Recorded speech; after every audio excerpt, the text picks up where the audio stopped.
Hi, I'm Governor Tom Wolf, and you're watching CITV.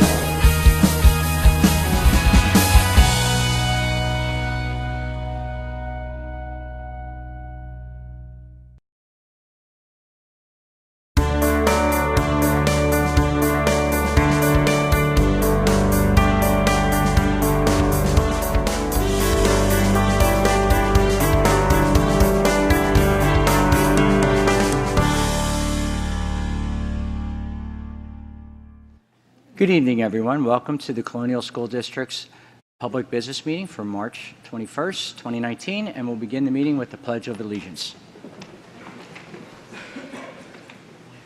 I pledge allegiance to the flag of the United States of America and to the republic for which it stands, one nation, under God, indivisible, with liberty and justice for all.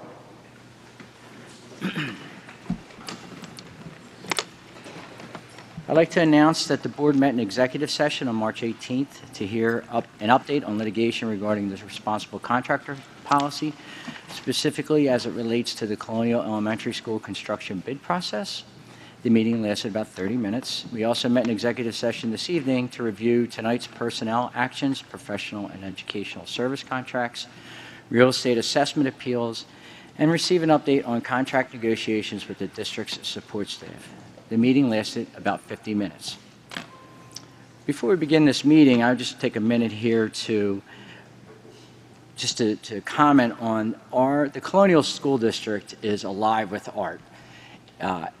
In the past couple weeks here, we've been blessed with some amazing performances and an outstanding art gallery. March 9th, we had the senior lunch, and followed that, the seniors got an enjoyable lunch provided by our staff here in the cafeteria, and then they got to see Legally Blonde, which was an outstanding production. I just get amazed by the talent these young people have. In fact, one of them is sitting right over there. Our student rep, David Garcia, had a wonderful part in the production. And Freaky Friday at the middle school on March 15th, I got to take my little one up there, and she sat on the edge of her seat the whole evening. It was a great, just another great performance. And then this Wednesday night was the district art show. And take a moment to walk the halls. It is truly amazing the amount of talent and work these young people put into this.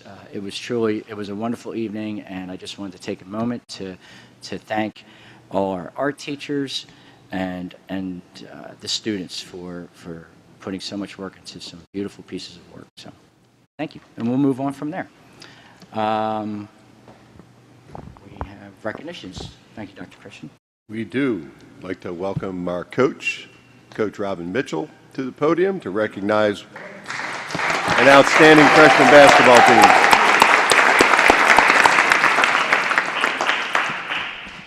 Thank you, Dr. Christian.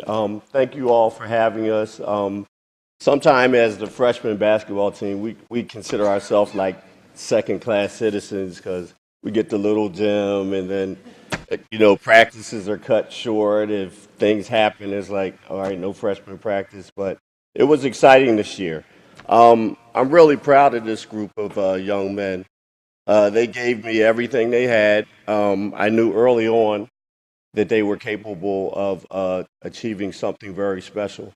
And they did. We beat everybody that they put in front of us. And I say our schedules, we get a schedule to begin with, and then we start scheduling tougher teams as the season goes. So we played teams like LaSalle, Abington, Lower Marion, and these are some of the toughest teams in the area, and we beat them all.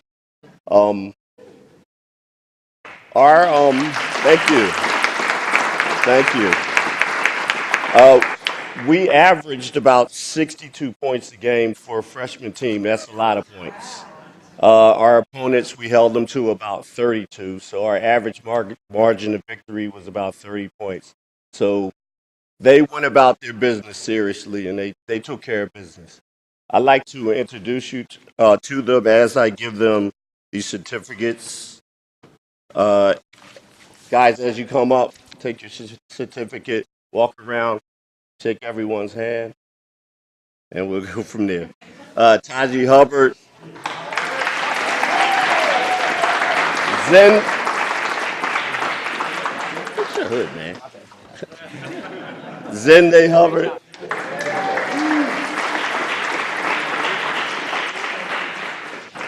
Dean Allen. Nick Artilio.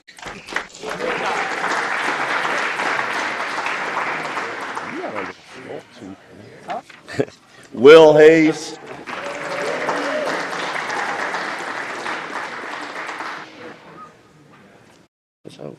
Giovanni Mitchell.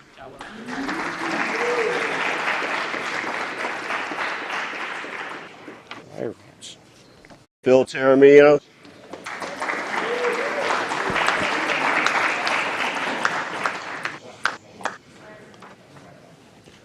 Trey Jones.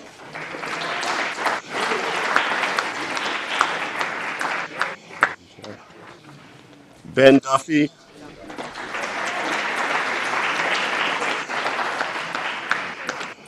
And our manager, Kozar Jacobs.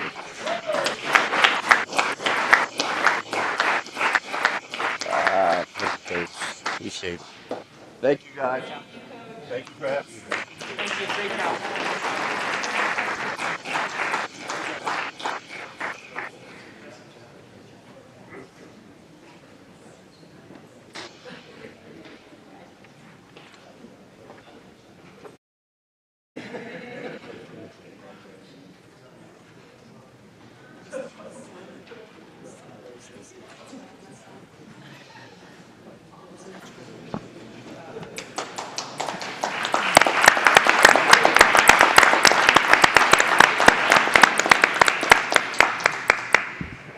Congratulations to our players. Congratulations to Coach Mitchell. I just said to him I could never play for Coach Mitchell because I didn't play defense when I played basketball. And he verified that I could never play for him. Thank you. That's all we have for recognitions this evening. Excellent. Very exciting. You know, we get to watch him for the next couple of years. Really exciting. All right, we'll move into some business. Approval of the minutes. We have approval of the minutes. Board meeting from 2/19. Policy committee meeting minutes. FMT committee meeting minutes. Finance committee from 2/4/119 and finance from 3/4/19 and curriculum from February 2/11. I'll make that in the form of a motion. Have a second. Any discussion? All in favor, say aye. Aye. Nays, ayes have it. Finance reports. A motion to approve the financial reports as presented in items 5B through 5M for February 2019. I'll make that in the form of a motion. Second. Any discussion? Hearing none. All in favor, say aye. Aye. Nays, ayes have it.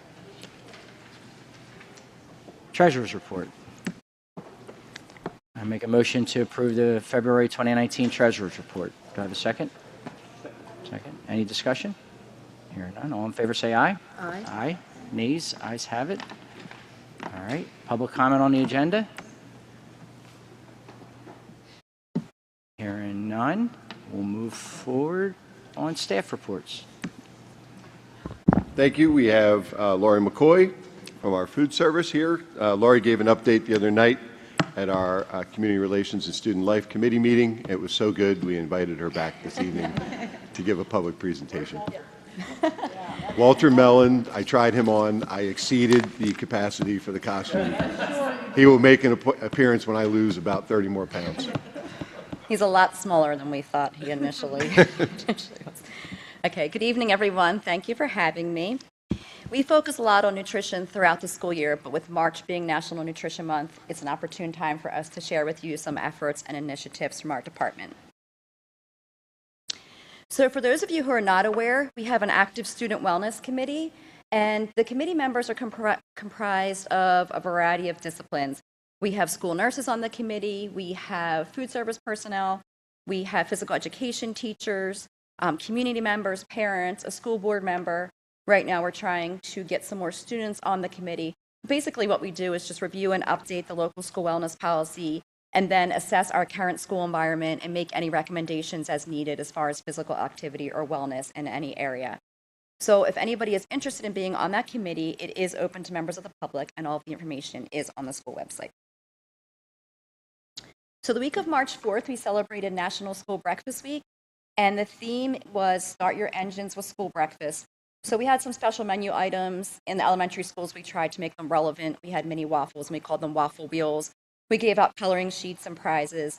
But most importantly, we did have a special guest visitor at Colonial Elementary School that day. There he is, Walter Melon. So for those of you who don't know, Walter Melon is our mascot that we created last year for the food service department. Food mascots in the food service world are very prevalent. If you just think of Ronald McDonald as an example, and students relate very, very well to the mascots. But oftentimes mascots are associated with foods that may not be so healthy. So we wanted to try to create a mascot that encouraged kids to eat healthier. And we chose fruits and vegetables and had about 8 different mascots for the students. It went to a vote for the students, and Walter Melon was by clear the winner. This day, during National School Breakfast Week, the kids absolutely loved him.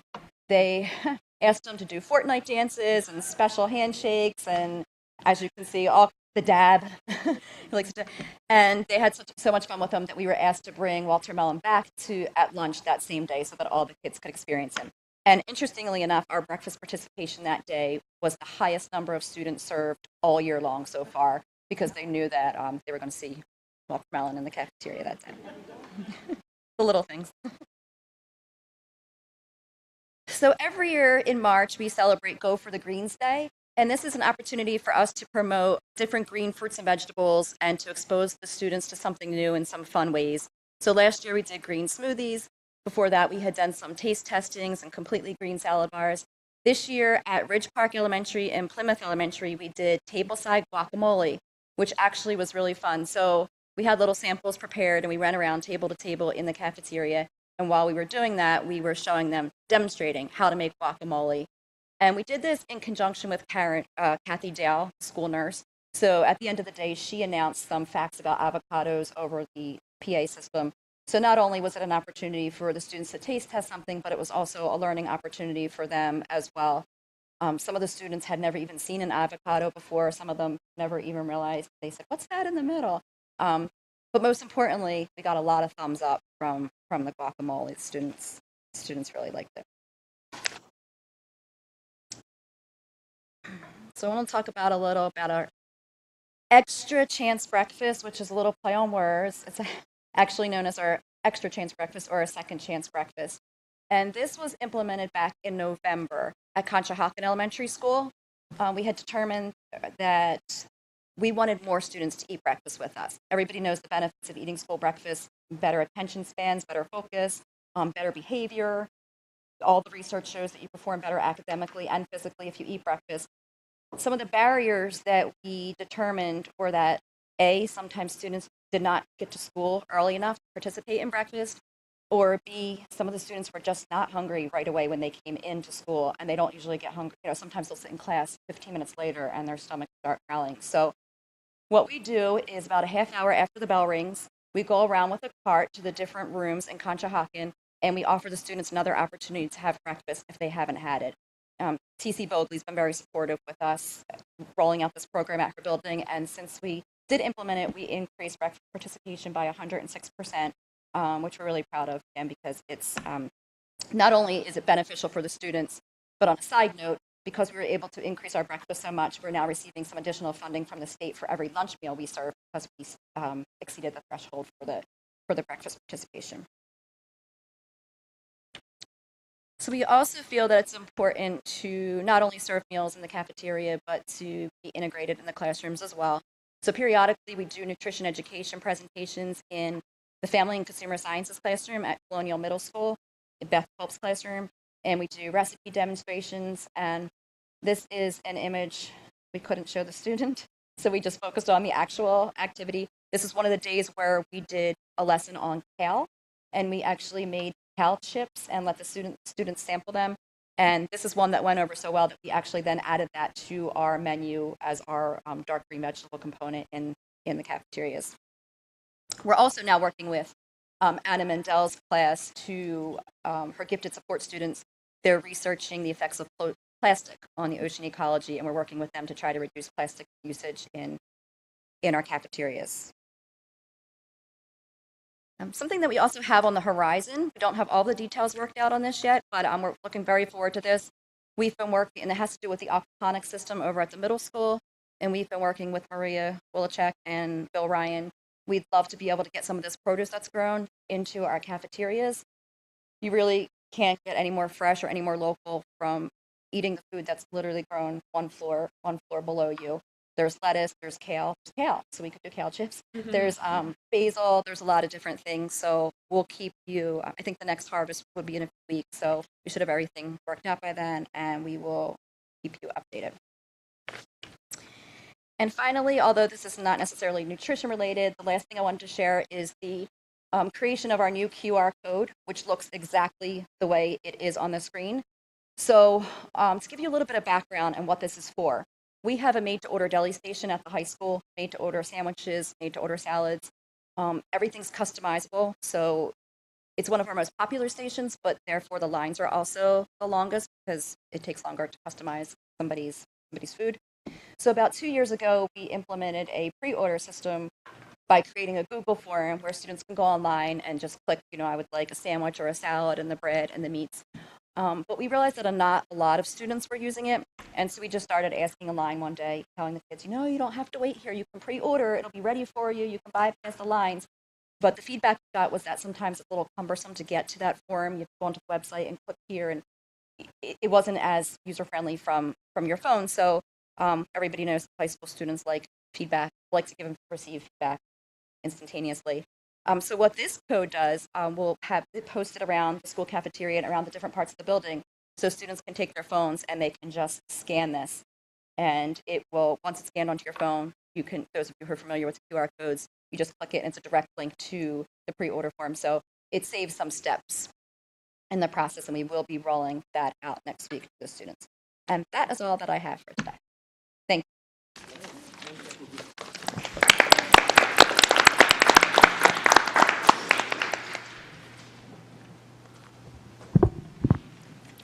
Next on the agenda is the superintendent's report. Before we get to the formal motion for our personnel report, I do want to talk to the board. At the Community Relations Student Life meeting the other night, we had a discussion about the start of school date. So since we're on TV, I'll repeat this a few times. In September of 19, we are starting after Labor Day, September 3rd. That is this coming school year. However, in looking ahead to 2020 and 21, Labor Day is quite late. In fact, it's September 7th and September 6th, respectively, those years. So the board and the CRSL committee had a discussion the other night, initiated by me, a discussion to potentially start before Labor Day in 2020, not 2019. We talk about this in advance because we certainly realize that our community and our families plan vacations well in advance, and we would need, if the board is considering doing this, we would need at least 14 months notice so that there could be a strong communication plan. Our neighboring school districts in Norristown and Upper Merion, with whom we share the technical school, are approving calendars in those years to start prior to Labor Day. In 2021, as a matter of fact, Labor Day is on September 6th and Rosh Hashanah is on September 7th. So should we start after Labor Day, the first day of school would be September 8th. The impact of this, starting at a later date when Labor Day is so late, is that you obviously finish at a later date.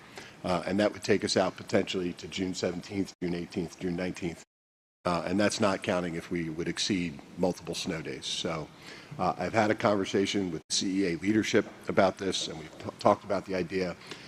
It will be discussed not just tonight as I'm discussing it, but into next month. But if it's something the board is considering, I would ask that we do a vote on both years and have that done in April or May at the latest, so we have adequate time to inform our families and the community. But once again, this coming September, we are starting after Labor Day. So I think that's enough said on that topic, but I wanted to make sure we discussed it publicly and made sure that folks that watch the video and repeats are aware that this is a discussion topic. Questions from the board on that? Very good. Motion to approve the personnel report and extracurricular contracts is outlined in items 10B and 10C. Board action is requested for the recommended personnel changes. Appointments for promotion, employment, or transfer are subject to the presentation of valid credentials, employment verification documentation, and state mandated requirements. Here's someone, I'll make that in the form of a motion. Second. Second. Any discussion? Hearing none. All in favor say aye. Aye. Aye. Nays? Ayes have it. Thank you, Dr. Christian. Student representatives. Hi, I'm Max. I'm filling in for Maggie tonight. For Plymouth Elementary, during the month of March, the Spirit team made and decorated and donated bags made out of T-shirts, and they donated that to the Colonial Neighborhood Council. And the council will distribute them to community members so they can easily carry their food home from the pantry.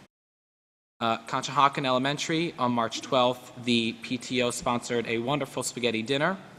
On March 15th, they held their inaugural Golden Growth Awards. In this, the staff recognized each student for their academic growth in reading, writing, or in math. And the students received certificates, a round of applause, pictures in front of a fancy backdrop, and swag bag of goodies to celebrate their accomplishments. And on Friday morning, the Conshohocken Elementary staff met for a presentation on the pilot program of sensory spaces in the classroom to help students self-regulate. The teachers are interested in creating these spaces in their classrooms, and the teachers and a physical therapist will be collaborating to implement some of the strategies this spring.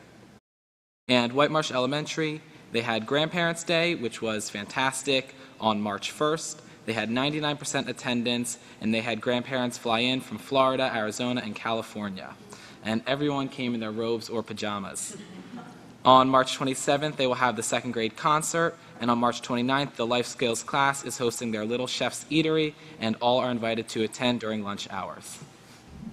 And for Ridge Park, students raised over $6,000 for the Ronald McDonald House and collected over $2,000 in items for the canned food drive.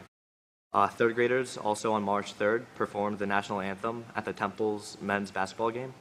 And Ridge Park would like to thank their PTO and a donation of over $35 that they'll be using to expand one of their playgrounds. CES, they had assembly on hip-hop essentials about peace, love, and unity. And it was a super interactive assembly, and the message was reinforced throughout, and kids loved it, and so did the staff. Also, fourth graders visited the Walnut Street Theater and saw a production of Goosebumps in the month of February.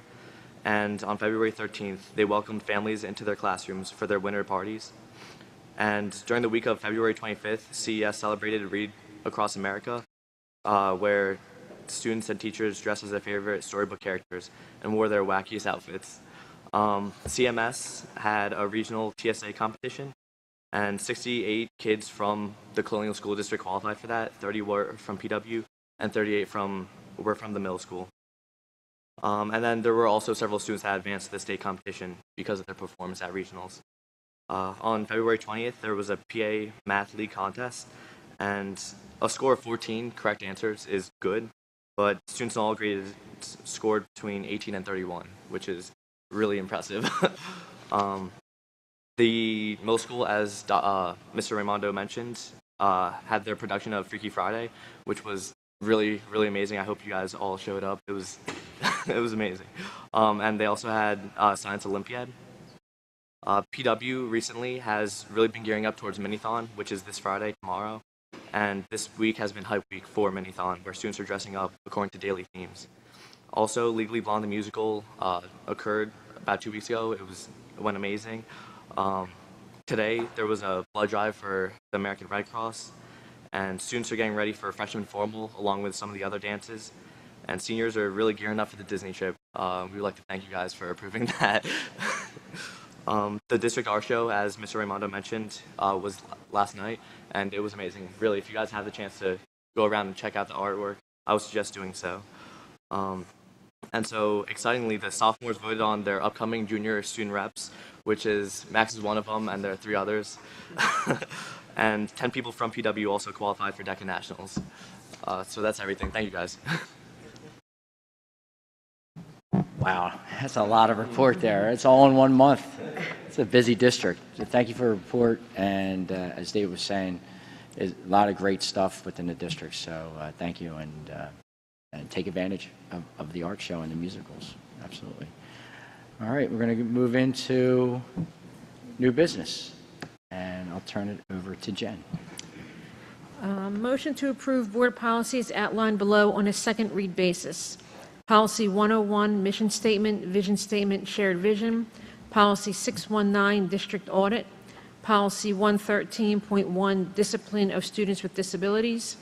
Policy 113.2, positive behavior support. And policy 113.4, confidentiality of special education student information. All right, we have a motion on the floor. Do we have a second? We have a second. Any discussion? Actually, yeah, I know everybody, if you didn't know, everybody has access to these policies on our board docs, which is on our website. But the one policy, I just want to read this, and I hope you guys don't mind. I think you would appreciate this. But I just want to read the district mission statement that we are about to approve, because I think it's really important for everybody to really understand. I mean, our administration follows it, we follow it, and it's very important, but I'm just going to read it very quickly. The mission of the Colonial School District is to be an innovative educational leader in preparing the students to become successful, contributing members of society by providing them with the knowledge, skills, and support needed to achieve their greatest potential and have a positive impact on the community and our world. I mean, it makes me so proud to serve on a board that is the job of our district. That is what we're doing. And I thank the administration for helping to execute that on a daily basis. Administration and teachers, of course, for making that happen on a daily basis.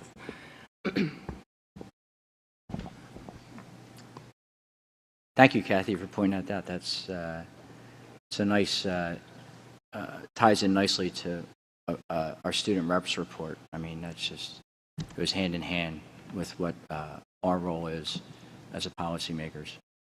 So we have a motion. We have a second. Any further discussion? Hearing none. All in favor say aye. Aye. Nays? Ayes have it. Motion to approve board policies outlined below on a first read basis. Policy 218, student discipline. Policy 218.1, weapons. Policy 218.2, terroristic threats. And policy 918, Title I, parent-guardian engagement. All right, I have a motion on the floor. Do I have a second? Second. Any discussion? Yeah, I would just like to point out to everyone that it seems like we are just superficially approving these policies, but we spent considerable time going line by line at our committee meetings over all of these policies, and there are lots of revisions and lots of discussion before we finally agree. But we all do agree on these. Yeah, just to tie into what Mel was saying there, up here we're moving through this relatively quickly on approving these policy first reads and second reads, and yes, we do spend quite a considerable amount of time. We've been at this for almost a year now, and we've made some really substantial progress. So we put a lot of hours into this, and I'd like to thank Jen and her committee and the board for being very diligent and working hard on this. So, motion, second. Any further discussion? All in favor say aye. Aye. Nays? Ayes have it. Move that the portion of the responsible contractor policy that requires a contractor to certify participation in a Class A apprenticeship program for each separate trade or classification in which it employs craft employees will not apply to contractors bidding on the Colonial Elementary School alterations project. I got a motion on the floor. Do I have a second? Second. Any discussion? Hearing none. All in favor say aye. Aye. Aye. Nays? Ayes have it. Moving forward. Yes, I'm very happy to report that we have reached an agreement with CESP, which is our secretarial and support organization, on a new contract. Both sides obviously came with their own agendas, but after just a handful of meetings, we were able to reach an accord without any confrontation or any unnecessary drama. And really, I would think the whole process reflects what compromise is all about. So I congratulate Mary and her team and our entire team, and labor peace reigns again. Obviously, I would point out that I'm told that the group unanimously approved the contract, and I certainly make a motion that we do the same. It was a nice long motion. We got a second. Discussion? Yes. Go ahead, Adam. Just want to say this was actually my first experience doing a labor negotiation from the perspective of a board member, and I appreciate Mel and Leslie and the administration's work on getting this done, and I appreciate Mary and her team. They were very professional throughout, and we certainly appreciate the work that you and everyone in CESP does on a daily basis to keep our schools running, to keep the kids fed, the lights on, the schools clean. We really couldn't be a district, and the district wouldn't function without your members.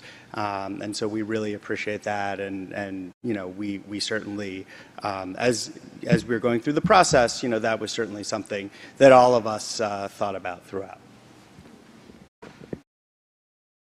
All right, we have a motion and a second. Any further discussion?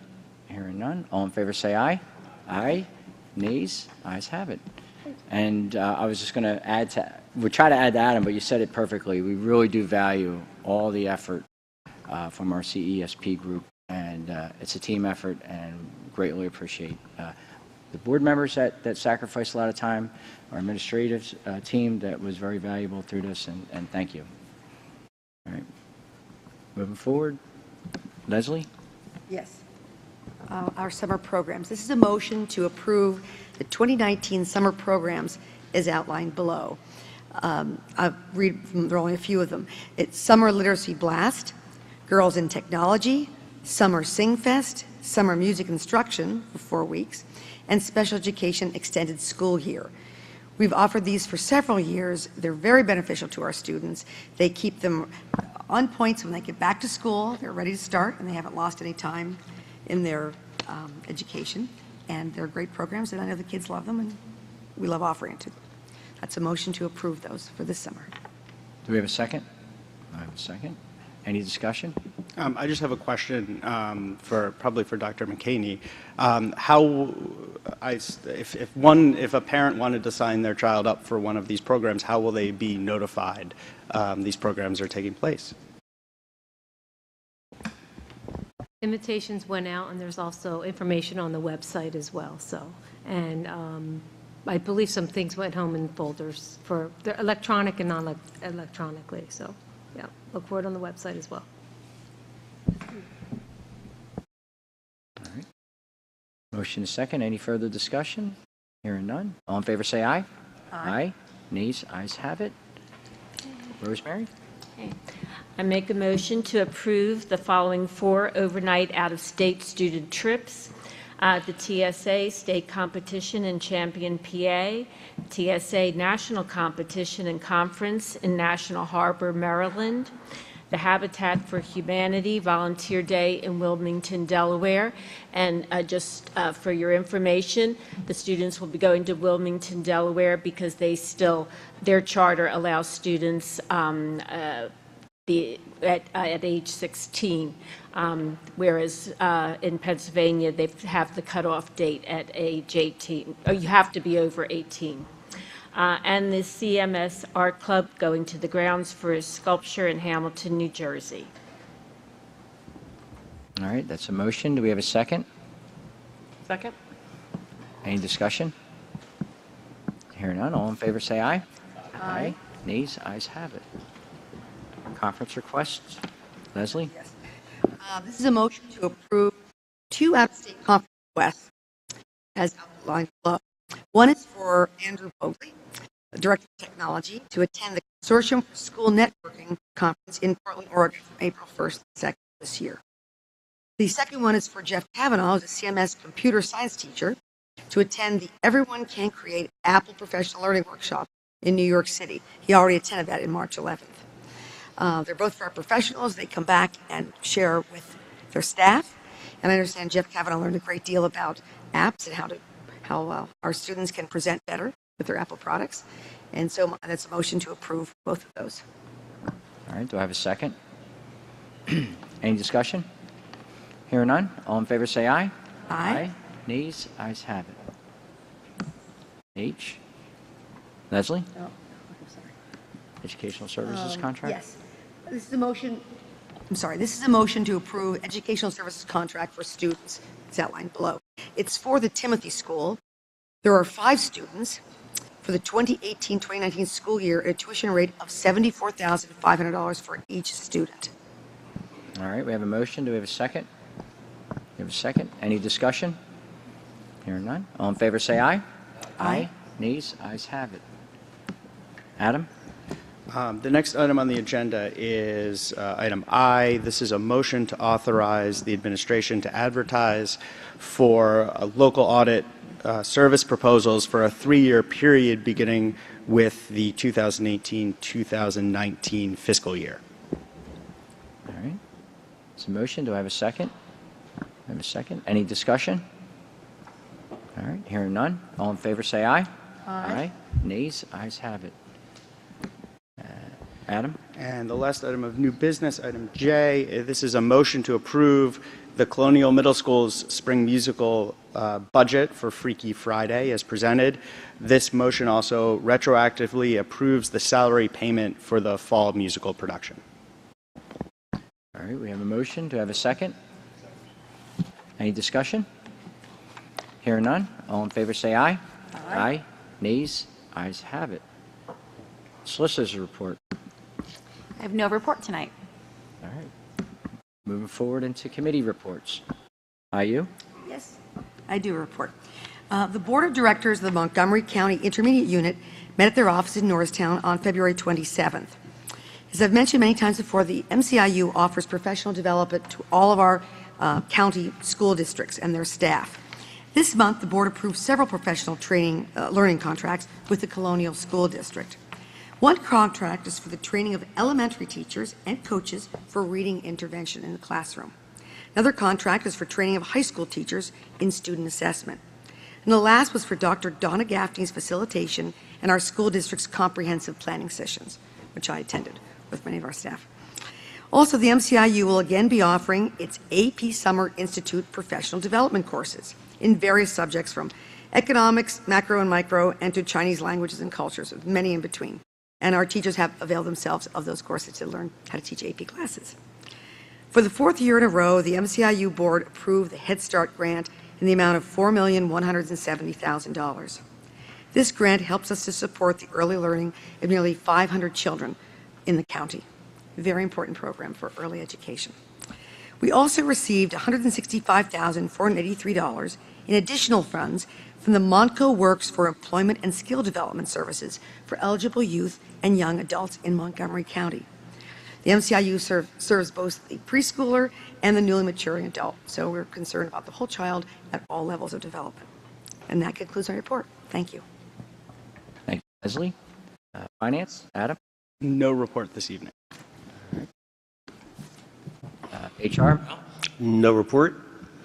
All right. Now, do you want to take Central Montco Technical High School? I do, but I also yield in a second. This past Tuesday, our Distinguished Graduate Committee met to finalize the inductees for this year's dinner, which will be on May the 7th. One young woman who is a graduate of PW and the tech school will be inducted. She is a physician, which is extraordinarily commendable, which I think highlights that the tech school offers a lot of things that we just don't know about out there. So that being said, I did miss the last general meeting, so I will yield to either Eunice or you to go over what transpired there.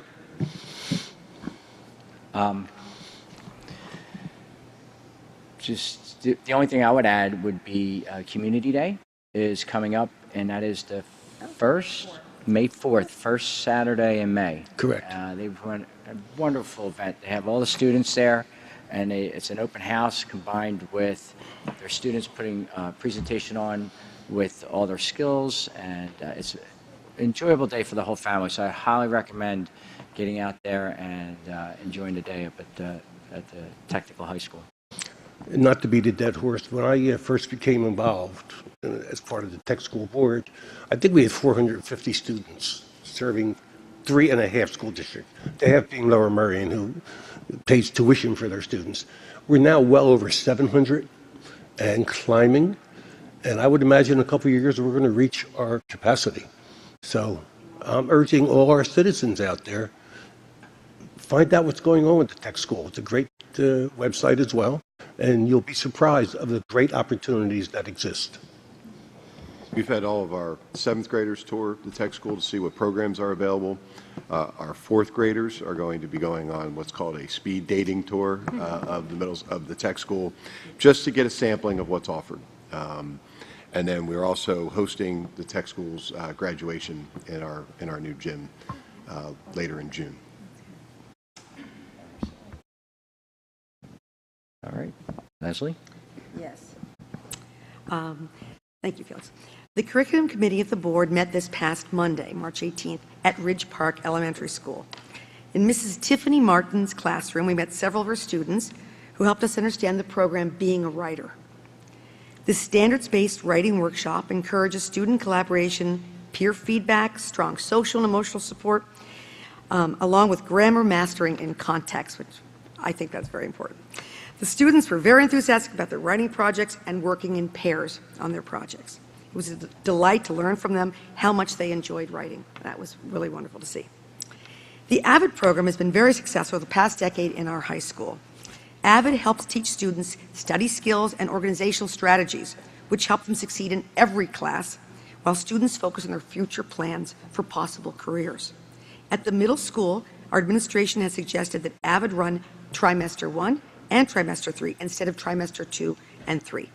By doing this, by making this change, students will be introduced to the AVID strategies early in the year as soon as they get in. And that will help them throughout the school year as opposed to waiting into the second trimester. The middle school administration also suggested that CMS add a new AVID class for 7th graders. So it's bringing it down even further. We think those strategies will help those students also. And that concludes my report. Thank you. All right. Thank you, Leslie. Facilities, Eunice. So the Facilities Management and Transportation Committee met on March the 4th. We had a really full agenda that evening. We were very happily able to agree to accept the really wonderful donation from the Ridge Park PTO, and which is supported by contributions from so many families and staff and community members for almost $38,000 to purchase new playground equipment. And I think that's wonderful. It's a wonderful donation and a wonderful thing for Ridge Park. We were thrilled to do that. We had some updates on the renovations needed to this building. So one, as you walked in, you probably saw the need for repairs to the roof on your way in the building. That is in process, working out what that's going to cost and how that will be done, because it's not just a matter of patching it. There are some design challenges to be addressed so that it's not a constant continuation of repair and repair and repair. So that is in process, and I know we'll hear more about that at our upcoming meeting in April. Furthermore, we heard about the proposal for renovations to this building to accommodate the additional students who are coming through. And that will be adding classrooms to this building, expanding the cafeteria, and a number of other things. And that project is out to bid now. So we will have some more information about that also in the upcoming couple of meetings. And then we had an update on Colonial Middle School and that project. We did get an overall estimate for a high-end cost of $78.8 million for that project. That continues to be worked on with some of the details of exactly how that will work. There were some issues with the amount of rock that they found on the site, and depending on some of the additional studies they do, we may be able to bring that total figure down. So we'll stay tuned because there will be a lot more information. And then finally, we heard about, it wasn't finally, but we've had some electrical issues at Plymouth Elementary. Those of you who spend some time there know they've had a number of power outages this winter, and historically, partially due to PICO issues. But furthermore, there was some significant flooding in the new transformer vault in that building. that has since been remedied, and we don't, I believe, expect that to happen again. I'll allow Dr. Christian to weigh in on that in a minute. Subsequent to that meeting, we also had some very significant flooding in the basement of Plymouth Elementary. And that is frankly ongoing as far as determining the source of that, but there was some significant flooding that came in to the basement where a number of the utilities, including the fire service, are housed. So Dr. Christian, I don't know if you want to just weigh in on that a little bit, but it was a pretty significant issue and something that is actively under investigation because we have to make sure that we maintain the safety of our students as well as our staff and make sure that that building remains solid. Certainly. We've had BSI, the electrical company, come out and remediate the issue that occurred on February 13th. And we've been working with our insurance adjuster on addressing that issue to make sure that the district is made whole, considering the work that was done on the school in the spring and summer of 2017. The architects who worked on that project came out, the engineers came out, as well as the electricians, so it's GKO, Consolidated Engineers, and Phillips Brothers have all come out to help address the problem and try to ascertain why it happened. Jamie Lynch from Dewey Construction as well has come out.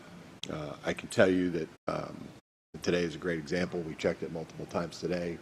We had no water, which we expect not to have.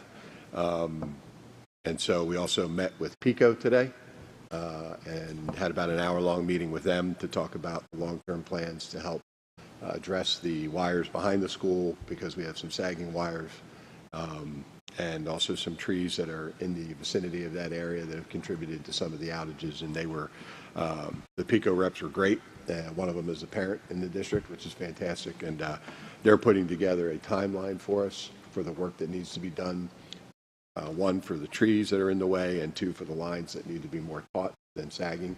And they're going to share that with us, and what we will do is send a communication to the Plymouth Elementary community and families when that work happens so that they know, one, it's going to provide a permanent fix for the school, and two, help the residents that live behind there. I've spoken to a few of them, and they know when the wind is a certain mile per hour, they can expect outages and some issues. So I have to say, it's my first career meeting with PICO. So I really appreciated their responsiveness. They brought in a couple high-level people. So we have a good relationship with them, and I'm hoping that work is done in April and May. And they agreed that they would help. Communication is key. So we continue to move forward, and hopefully everything's been addressed. We have all new equipment that was damaged by the water that did get in the basement. And today was certainly a significant amount of rain, so and we're dry, so that's a good thing. I have a question. Is the determination still pending as to what happened with the transformer vault and why that happened and It is. who's responsible? Okay. Several people far smarter than me have looked at it, and far smarter than I, and they have not been able to ascertain or pinpoint an exact cause. So is that the end of the determination, or is there still some more research to do on it? Jamie Lynch has looked at as-built. He's looked at a variety of documents, and he has not been able to come up with anything, and he's been knee deep in it with me, and I don't believe we'll ever have an exact answer. Thank you.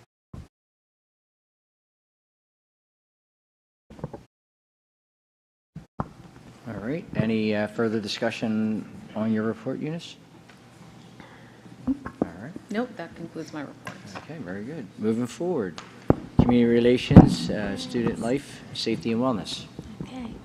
We met, excuse me, we met this past Monday, and in addition to the information that Laurie McCoy provided today, she also told us about the expansion of the finger scanning program to pay for school lunches. This has greatly reduced student time in lunch lines and expands student time to enjoy their lunch and recreation time. In addition to talking about the proposed school calendar for the year after next, Dr. Christian provided a review of the information being received through the Safe to Say Something program.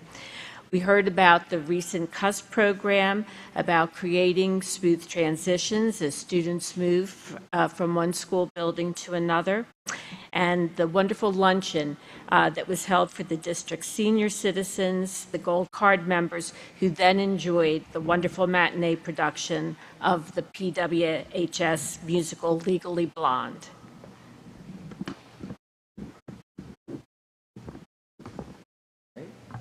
Rosemary. Legislative? So the Legislative Committee did not meet this month because of a schedule conflict. However, there are some important updates that we should share. You know, we know that the federal budget proposal is proposing a number of significant cuts to the U.S. Department of Education, cutting spending by $7.1 billion starting in October, which is pretty significant and affects a lot of programs, even in a district like ours that isn't necessarily driven by significant amounts of federal funding, but it does affect special education funding. Furthermore, they have upped their stance on being pro-charter schools, and they're increasing federal charter school grants by $60 million, which is, you know, not what we like to see, those of us who are proponents of strong public education. Pennsylvania, the Appropriations Committee hearings have concluded. There continue to be a number of meetings, and the House and Senate are in session this week. There continues to be movement on cyber charter tuition bills that hopefully will help reform the way cyber charter tuition is funded. Senate Bill 34 states if a public school district offers a cyber-based program that's equal in scope and content to an existing publicly chartered cyber charter school, and the student in that district attends cyber charter school instead of the district's program, the district shall not be required to provide funding for that. So that's pretty significant. And in the House, House Bill 526 would require parents to cost the cover of cyber charter schools if the district already operates a full-time cyber education program. And so that could really have a significant impact if we can make some good progress in the legislature on cyber charter school reform. They have not yet been scheduled to be reviewed by the education committees, but we're hoping that will come up.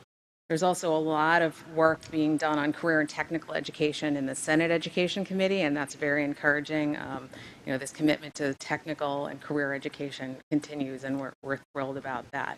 And then I think one final really interesting bill on health and safety of our students is House Bill 97, which was approved by the House Judiciary Committee.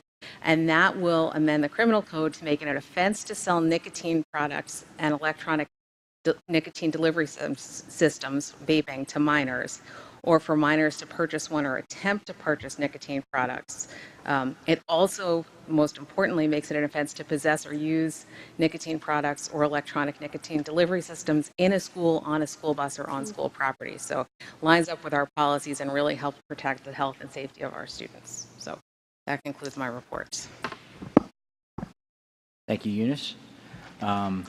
Municipal Community Liaisons. Okay. Rosemary, Conshohocken. On April 3rd, we invite everyone to join with Conshohocken's Environmental Advisory Council as they bring to the Borough Council a renewable energy policy proposing the transformation of 100% of the borough's energy usage to renewable energy sources by January 2035. Then on Saturday, April 13th, the annual cleanup sponsored by the Environmental Advisory Council will begin at the Conshohocken Brewing Company, 739 Elm Street, between 9:30 and 10 a.m. with the distribution of gloves and trash bags. Cleanup will continue until noon. And then all are invited to Conshohocken's annual egg hunt, which will have prizes, crafts, refreshments. It'll be held from 10 a.m. until noon on Saturday, April 20th at the Community Center at the Fell. Registration for this free event is required by April 13th so that preparations can be made for all attending. Thank you.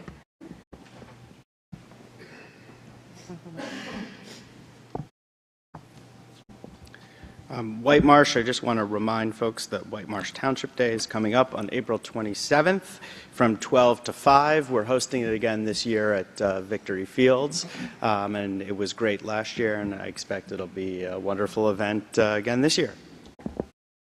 And the date for Plymouth Township Day has been announced. It will be on June 1st from 11 a.m. to 3 p.m. in East Plymouth Valley Park. All right, thank you very much. Policy? And there's no additional policy report. All right. And included in this packet of information, we have our school activity accounts, we have athletic activity accounts, building reports, technology report, and curriculum report. And going into closing items, this would be opportunity for public comment. While Mary comes up, for those of you out there who've been glued to your television watching our exciting meeting, Villanova is winning 11-8. Thanks for the update, Mel.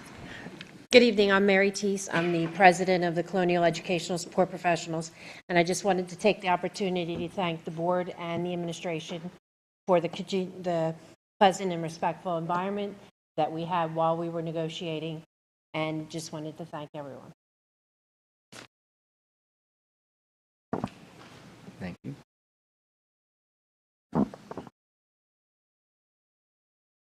Hi, Chris Epstein, White Marsh Township.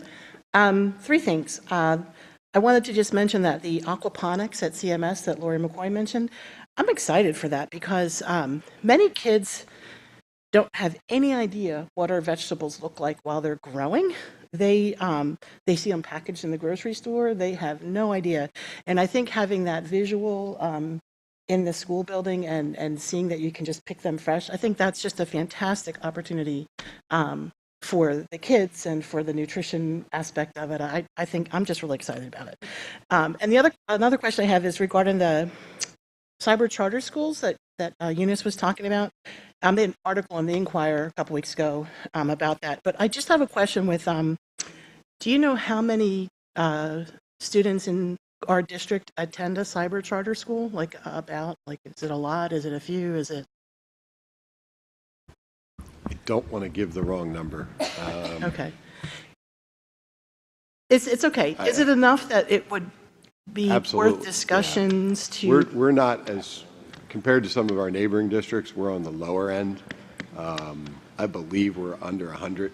Okay. But I'll get the number for you, Chris. Well, no, I just wanted to. I know, but it's significant dollars, without a doubt. Right. So I was wondering if there's any discussion being planned about maybe starting our own cyber program, since if we have a good one ourselves, we don't have to pay the astronomical fees that other schools do.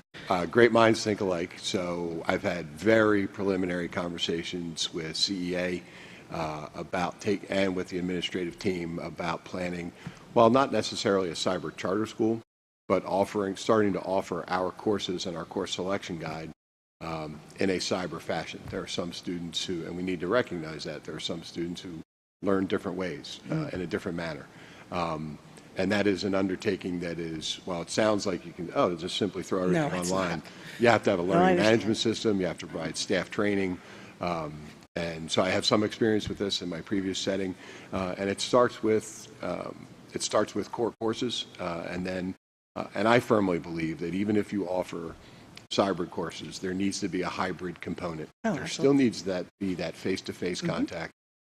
So in my previous setting, we had about 10 to 20 courses over the span of 2 years that we moved into what I would call cyber/hybrid courses, where the students would take the classes primarily online, and then would have checkpoints where they would come in and meet with their teacher, and it was just part of our teacher's caseload.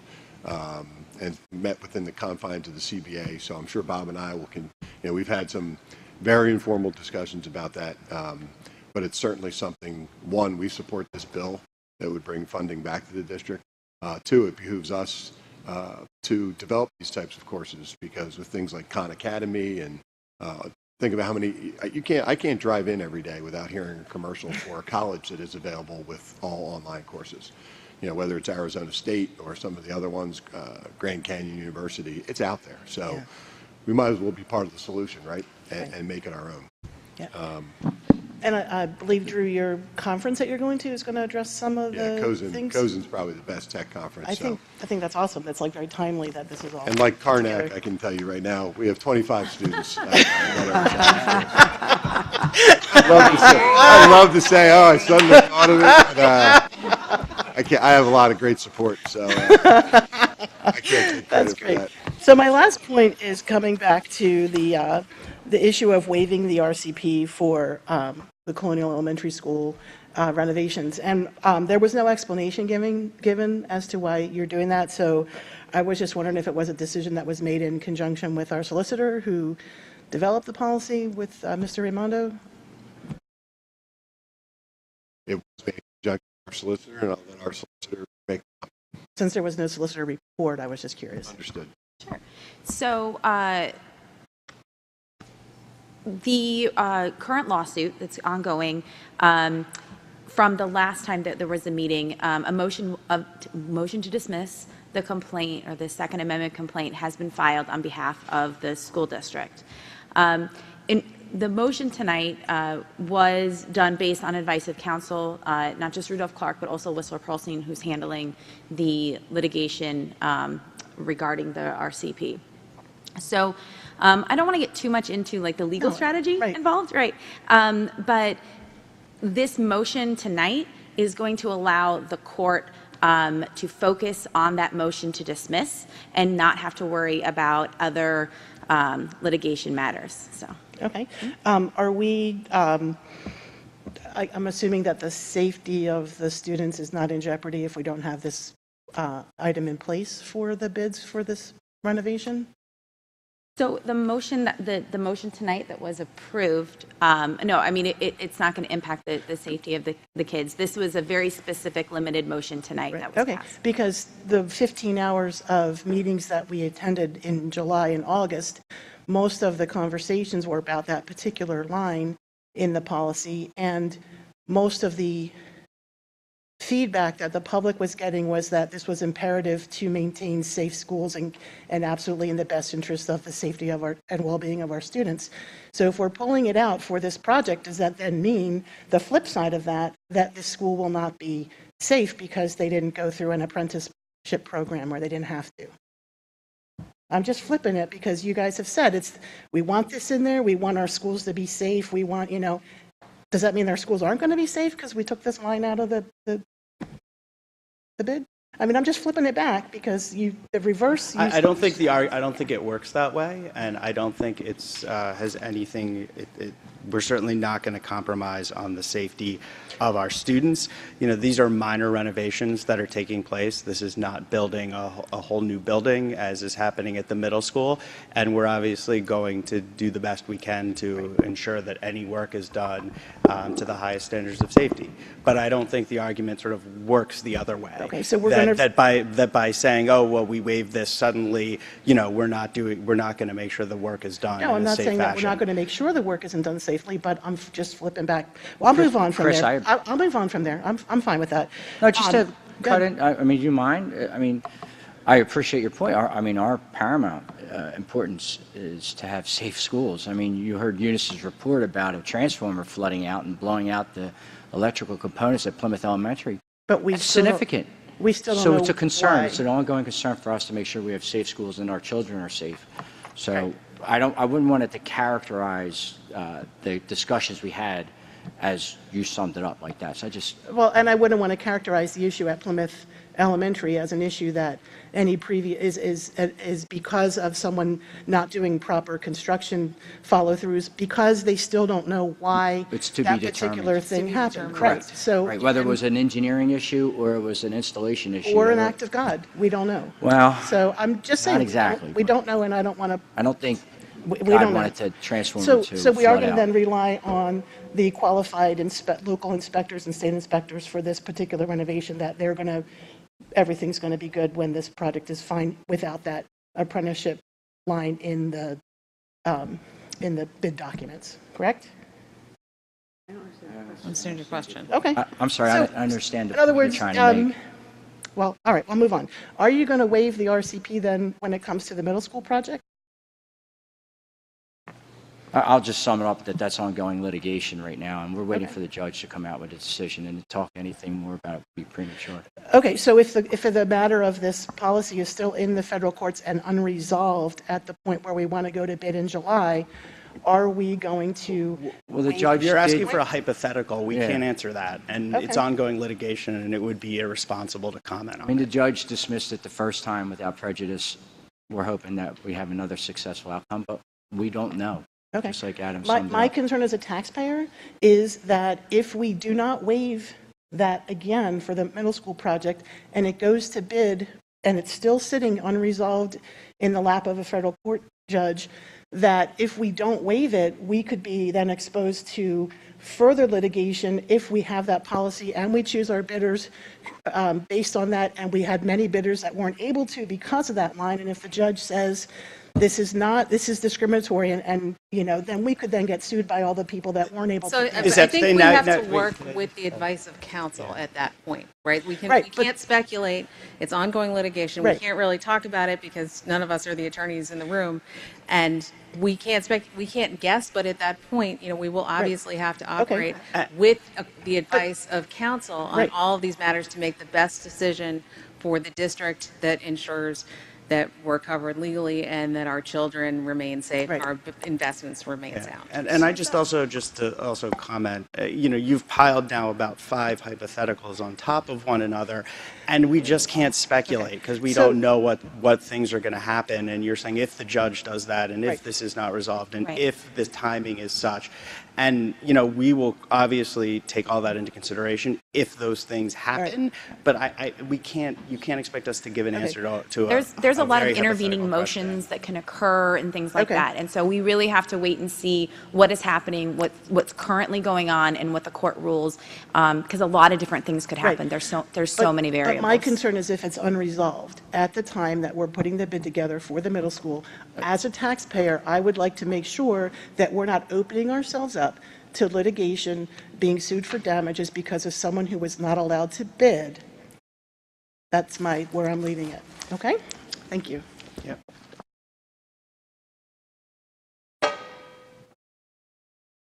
Any further public comment? Board comments? Hearing none. Meeting's adjourned.